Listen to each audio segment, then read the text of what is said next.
Rapidly turning into the Fifth Avenue from one of the cross streets above the old reservoir at quarter past 11 o'clock on the night of November 6th, 1879, I ran plump into an individual coming the other way. It was very dark on this corner. I could see nothing of the person with whom I had the honor to be in collision. Nevertheless, the quick habit of a mind accustomed to induction had furnished me with several well-defined facts regarding him before I fairly recovered from the shock of the encounter. These were some of the facts. He was a heavier man than myself, and stiffer in the legs, but he lacked precisely 3 inches and a half on my stature. He wore a silk hat, a cape or cloak of heavy woolen material, and rubber overshoes or arctics. He was about 35 years old, born in America, educated at a German university, either Heidelberg or Freiburg, naturally of hasty temper, but considerate and courteous in his demeanor to others. He was not entirely at peace with society. There was something in his life or in his present errand which he desired to conceal. How did I know all this when I had not seen the stranger, and when only a single monosyllable had escaped his lips?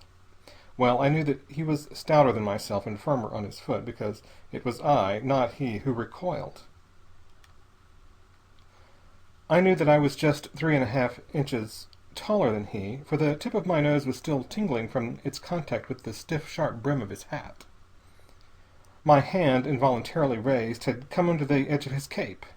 He wore rubber shoes, for I had not heard a footfall. To an observant ear, the indications of age are as plain as in the tones of the voice as to the eye in the lines of the countenance. In the first moment of exasperation of my maladroitness, he had muttered "ox," a term that would occur to nobody except a German at such a time. The pronunciation of the guttural, however, told me that the speaker was an American German, not a German-American, and that his German education had been derived south of the River Main. Moreover, the tone of the gentleman and scholar was manifest even in the utterance of wrath.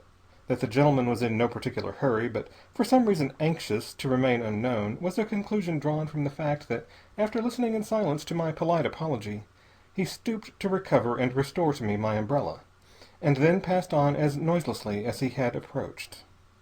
I make it a point to verify my conclusions when possible, so I turned back into the cross street and followed the stranger toward a lamp part way down the block. Certainly I was not more than 5 seconds behind him. There was no other road that he could have taken. No house door had opened and closed along the way, and yet, when we came into the light, the form that ought to have been directly in front of me did not appear. Neither man nor man's shadow was visible. Hurrying on as fast as I could walk to the next gaslight, I paused under the lamp and listened. The street was apparently deserted. The rays from the yellow flame reached only a little way into the darkness. The steps and doorway, however, of the brownstone house, facing the street lamp, were sufficiently illuminated. The gilt figures above the door were distinct. I recognized the house. The number was a familiar one. While I stood under the gaslight, waiting, I heard a slight noise on these steps, and the click of a key in a lock. The vestibule door of the house was slowly opened and then closed with a slam that echoed across the street. Almost immediately followed the sound of the opening and shutting of the inner door. Nobody had come out. As far as my eyes could be trusted to report an event hardly 10 feet away and in broad light, nobody had gone in. With the notion that here was scanty material for an exact application of the inductive process, I stood a long time wildly guessing at the philosophy of the strange occurrence. I felt that vague sense of the unexplainable which amounts almost to dread. It was a relief to hear steps on the sidewalk opposite and turn to see a policeman swinging his long black club and watching me. This house of chocolate brown, whose front door opened and shut at midnight without indications of human agency, was, as I have said, well known to me. I had left it not more than 10 minutes earlier, after spending the evening with my friend Bliss and his daughter Pandora. The house was of the sort in which each story constitutes a domicile complete in itself. The second floor or flat had been inhabited by Bliss since his return from abroad, that is to say, for a 12-month. I held Bliss in esteem for his excellent qualities of heart, while his deplorably illogical and unscientific mind commanded my profound pity. I adored Pandora. Be good enough to understand that my admiration for Pandora Bliss was hopeless. And not only hopeless, but resigned to its hopelessness.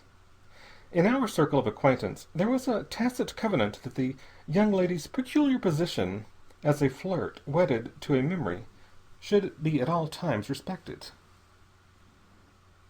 We adored Pandora mildly, not passionately, just enough to feed her coquetry without excoriating the seared surface of her widowed heart. On her part, Pandora conducted herself with signal propriety. She did not sigh too obtrusively when she flirted, and she always kept her flirtations so well in hand that she could cut them short whenever the fond, sad recollections came. It was considered proper for us all to tell Pandora that she owed it to her youth and beauty to put aside the dead past like a closed book, and to urge her respectfully to come forth into the living present. It was not considered proper to press the subject after she had once replied that this was forever impossible. The particulars of the tragic episode in Miss Pandora's European experience were not accurately known to us. It was understood in a vague way that she had loved while abroad and trifled with her lover, that he had disappeared, leaving her in ignorance of his fate and in perpetual remorse for her capricious behavior.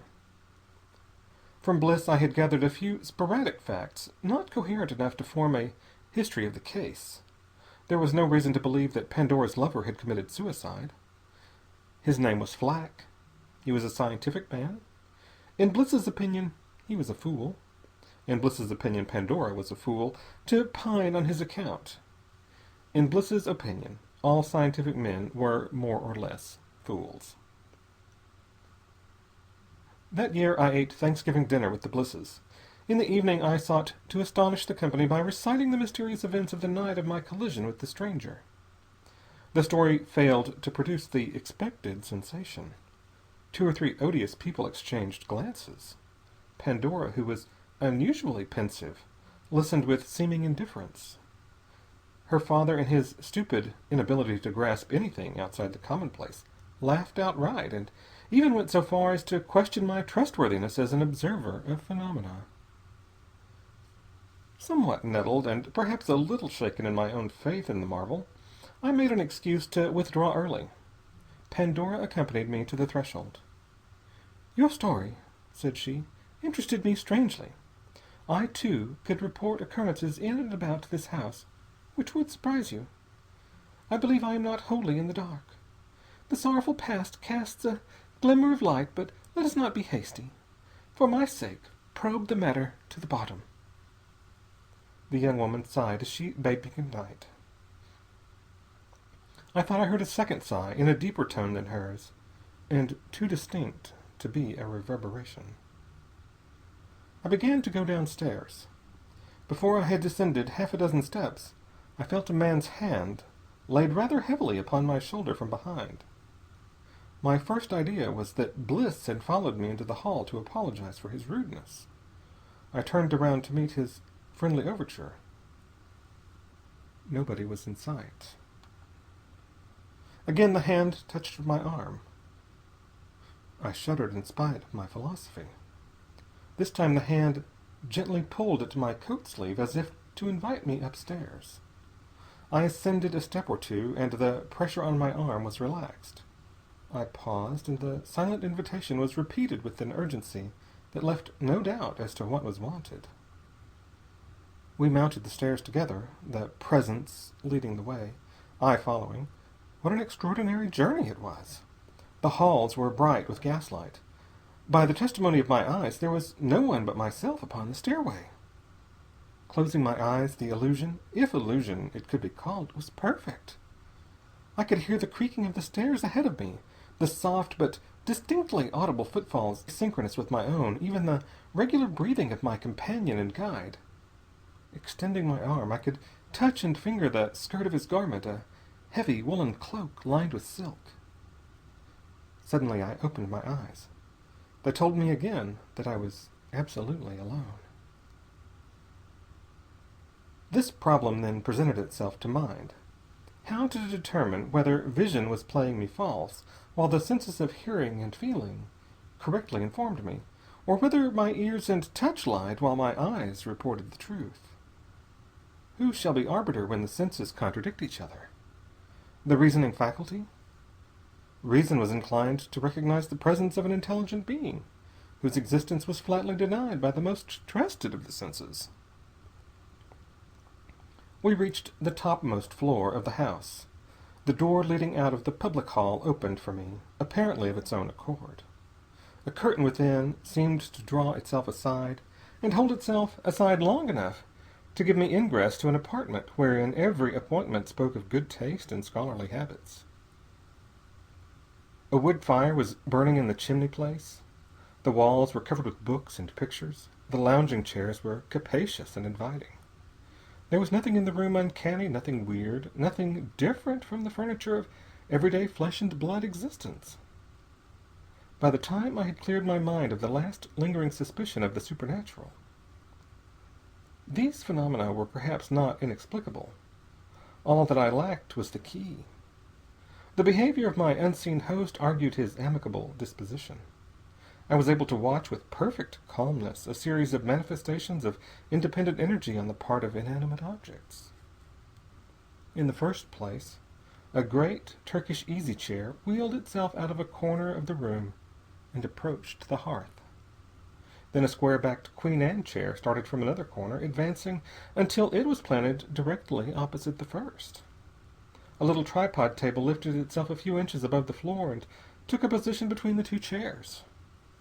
A thick octavo volume backed out of its place on the shelf and sailed tranquilly through the air at the height of 3 or 4 feet, landing neatly on top of the table. A finely painted porcelain pipe left a hook on the wall and joined the volume. A tobacco box jumped from the mantelpiece. The door of a cabinet swung open, and a decanter and wine-glass made the journey in company, arriving simultaneously at the same destination. Everything in the room seemed instinct with the spirit of hospitality. I seated myself in the easy-chair, filled the wine-glass, lighted the pipe, and examined the volume. It was the Handbuch der Gehörbecher of Bucius of Vienna. When I had replaced the book upon the table, it deliberately opened itself at the 443rd page. "Are you not nervous?" demanded a voice, not 4 feet from my tympanum. The voice had a familiar sound. I recognized it as the voice that I heard in the street on the night of November 6th, when it called me an ox. "No," I said, "I am not nervous. I am a man of science, accustomed to regard all phenomena as explainable by natural laws, provided we can discover the laws. No, I am not frightened." "So much the better. You are a man of science, like myself." Here the voice groaned. "A man of nerve, and a friend of Pandora's." "Oh, pardon me," I interposed. "Since a lady's name is introduced, it would be well to know with whom, or with what, I am speaking." "That is precisely what I desire to communicate," replied the voice.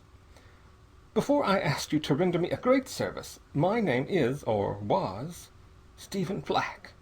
I am, or have been, a citizen of the United States. My exact status at present is as great a mystery to myself as it can possibly be to you. But I am, or was, an honest man and a gentleman, and I offer you my hand." I saw no hand. I reached forth my own, however, and it met with the pressure of warm, living fingers. "Now," resumed the voice, after this silent pact of friendship, "be good enough to read the passage at which I have opened the book upon the table." Here is a rough translation of what I read in German. "As the color of the organic tissues constituting the body depends upon the presence of certain proximate principles of the third class, all containing iron as one of the ultimate elements, it follows that the hue may vary according to the well-defined chemico-physiological changes. An excess of hematin in the blood globules gives a ruddier tinge to every tissue. The melanin that colors the choroid of the eye, the iris, the hair, may be increased or diminished according to laws recently formulated by Chart of Basel. In the epidermis, the excess of melanin makes the Negro, The deficient supply the albino. The hematin and the melanin, together with the greenish-yellow biliverdine and the reddish-yellow urocacine, are the pigments which impart color character to tissues otherwise transparent or nearly so. I deplore my inability to record the result of some highly interesting histological experiments conducted by that indefatigable investigator, Frolicker, in achieving success in the way of separating pink discoloration of the human body by chemical means.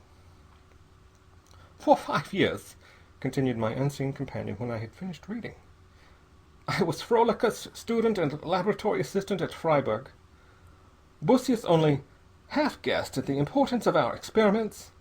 We reached results which were so astounding that public policy required they should not be published, even to the scientific world. Frolicker died a year ago, last August. I had faith in the genius of this great thinker and admirable man. If he had rewarded my unquestioning loyalty with full confidence, I should not now be a miserable wretch. But his natural reserve and the jealousy with which all savants guard their unverified results kept me ignorant of the essential formulas governing our experiments. As his disciple, I was familiar with the laboratory details of the work. The master alone possessed the radical secret. The consequence is that I have been led into a misfortune more appalling than has been the lot of any human being since the primal curse fell upon Cain. Our efforts were at first directed to the enlargement and variation of the quantity of pigmentary matter in the system. By increasing the proportion of melanin, for instance, conveyed in food to the blood, we are able to make a fair man dark, a dark man black as an African. There was scarcely a hue we could not impart to the skin by modifying and varying our combinations. The experiments were usually tried on me. At different times I have been copper-colored, violet blue, crimson, and chrome yellow. For one triumphant week I exhibited in my person all the colors of the rainbow.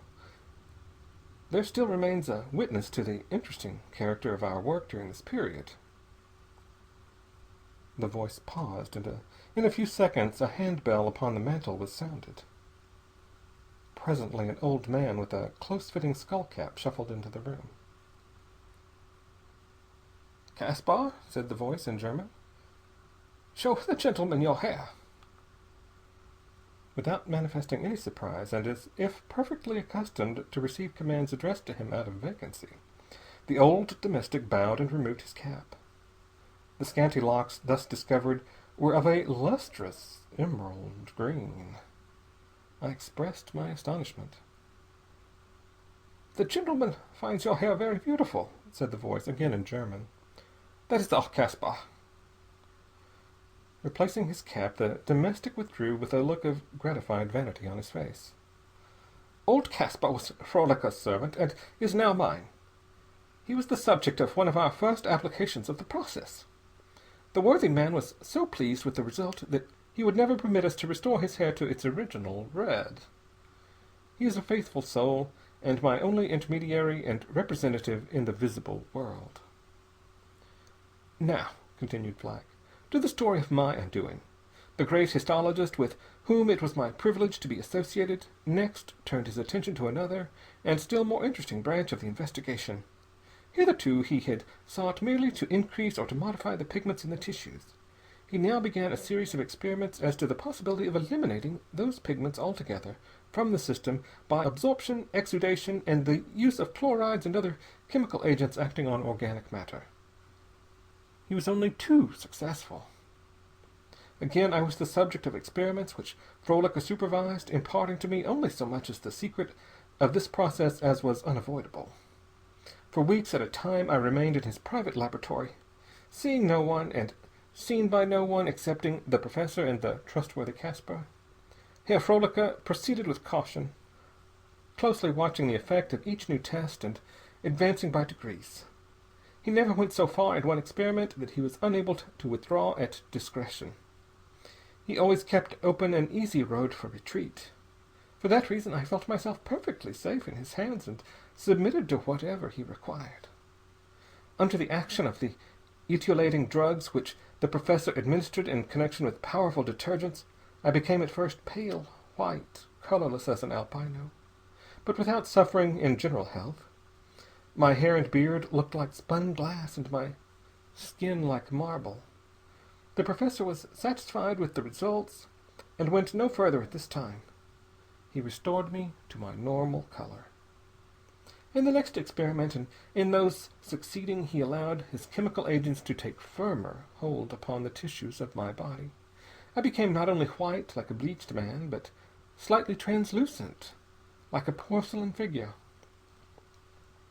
Then again he paused for a while, giving me back my color and allowing me to go forth into the world. 2 months later I was more than translucent. You have seen floating those sea radiates, the medusa or jellyfish, their outlines almost invisible to the eye. Well, I became in the air like a jellyfish in the water, almost perfectly transparent. It was only by close inspection that old Caspar could discover my whereabouts in the room when he came to bring me food. It was Caspar who ministered to my wants at times when I was cloistered. "But your clothing," I inquired, interrupting Flack's narrative. "That must have stood out in strong contrast with the dim aspect of your body." "Ah, no," said Flack. "The spectacle of an apparently empty suit of clothes moving about the laboratory was too grotesque even for the grave professor.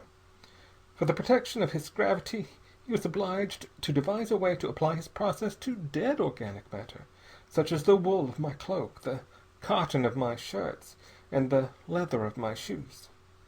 Thus I came to be equipped with the outfit which still serves me." It was this stage of our progress, when we had almost attained perfect transparency, and therefore complete invisibility, that I met Pandora Bliss. A year ago, last July, in one of the intervals of our experimenting, and at a time when I presented my natural appearance, I went into the Schwarzwald to recuperate. I first saw and admired Pandora at the little village of St. Biacene. They had come from the Falls of the Rhine, and were traveling north.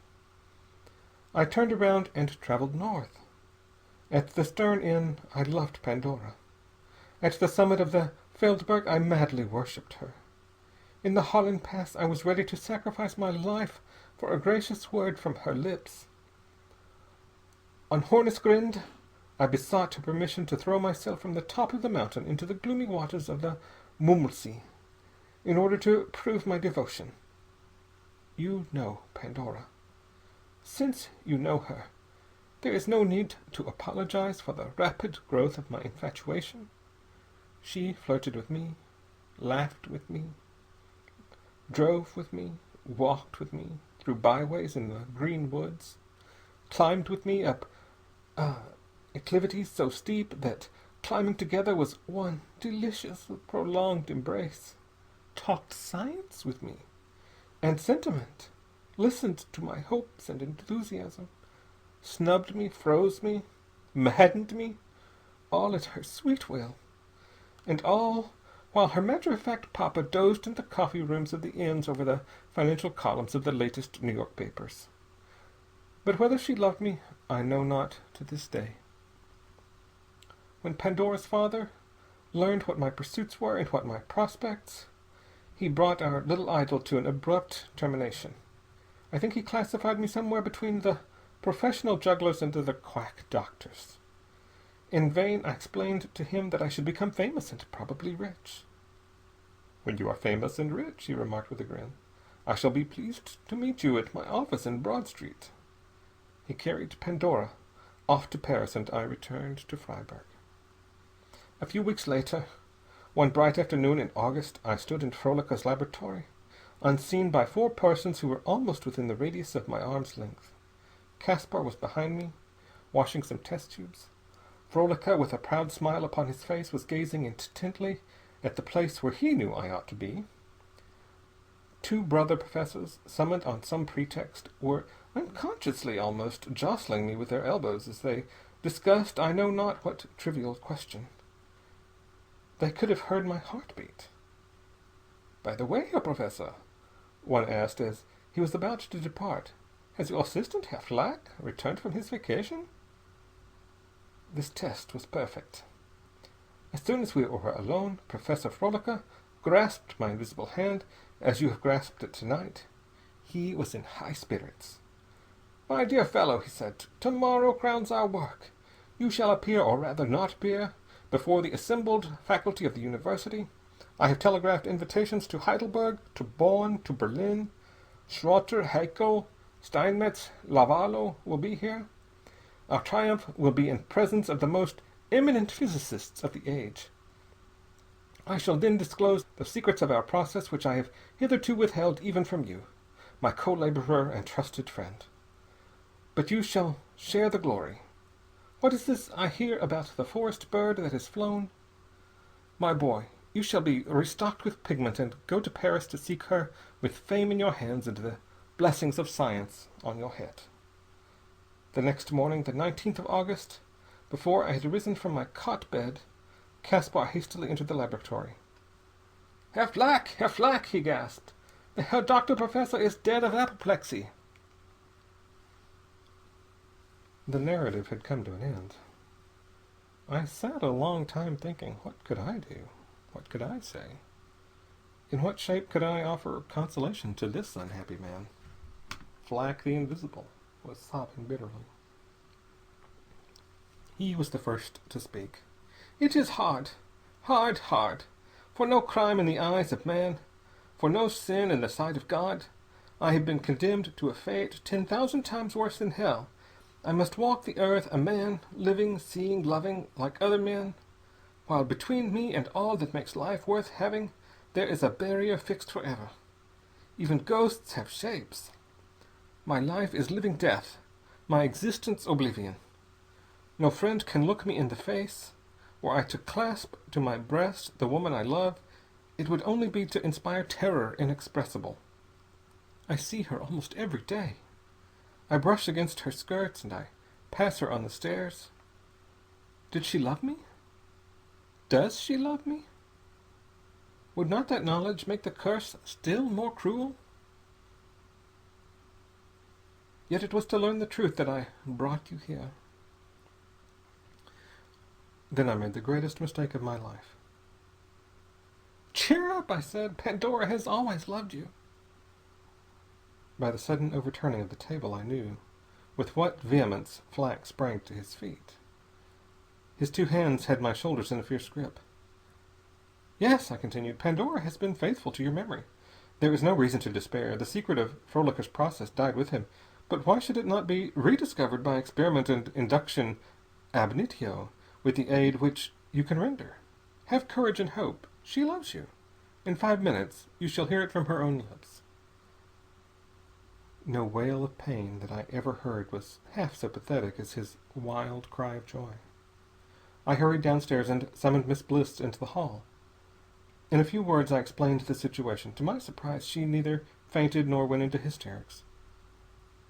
"Certainly I will accompany you," she said with a smile which I could not then interpret. She followed me into Flack's room, calmly scrutinizing every corner of the apartment, with the set smile still upon her face. Had she been entering a ballroom, she could not have shown greater self-possession. She manifested no astonishment, no terror, and when her hand was seized by invisible hands and covered with kisses from invisible lips, she listened with composure to the torrent of loving and caressing words which my unfortunate friend poured into her ears. Perplexed and uneasy, I watched the strange scene. Presently Miss Bliss withdrew her hand. "Really, Mr. Flack," she said with a light laugh, "you are sufficiently demonstrative. Did you acquire the habit on the continent?" "Pandora," I heard him say, "I do not understand." "Perhaps," she calmly went on, "you regard it as one of the privileges of your invisibility. Let me congratulate you on the success of your experiment. What a clever man your professor, what is his name, must be. You can make a fortune by exhibiting yourself." Was this the woman who for months had paraded her inconsolable sorrow for the loss of this very man? I was stupefied. Who shall undertake to analyze the motives of a coquette? What science is profound enough to unravel her unconscionable whims? "Pandora!" he exclaimed again in a bewildered voice. What does it mean? Why do you receive me in this manner? Is that all you have to say to me?" "I believe that is all," she coolly replied, moving toward the door. "You are a gentleman, and I need not ask you to spare me any further annoyance." "You're hard as quartz," I whispered as she passed me in going out. "You are unworthy of him." Black's despairing cry brought Caspar into the room. With the instinct acquired by long and faithful service, the old man went straight to the place where his master was. I saw him clutch at the air, as if struggling with and seeking to detain the invisible man. He was flung violently aside. He recovered himself and stood an instant listening, his neck distended, his face pale. Then he rushed out of the door and down the stairs. I followed him. The street door of the house was open. On the sidewalk, Caspar hesitated a few seconds. It was toward the west that he finally turned, running down the street with such speed that I had the utmost difficulty to keep at his side. It was near midnight. We crossed avenue after avenue. An inarticulate murmur of satisfaction escaped old Caspar's lips. A little way ahead of us we saw a man standing at one of the avenue corners, suddenly thrown to the ground. We sped on, never relaxing our pace. I now heard rapid footfalls a short distance in advance of us. I clutched Caspar's arm. He nodded. Almost breathless, I was conscious that we were no longer treading upon pavement, but on boards and amid a confusion of lumber. In front of us were no more lights, only blank vacancy. Caspar gave one mighty spring. He clutched, missed, and fell back with a cry of horror. There was a dull splash in the black waters of the river at our feet.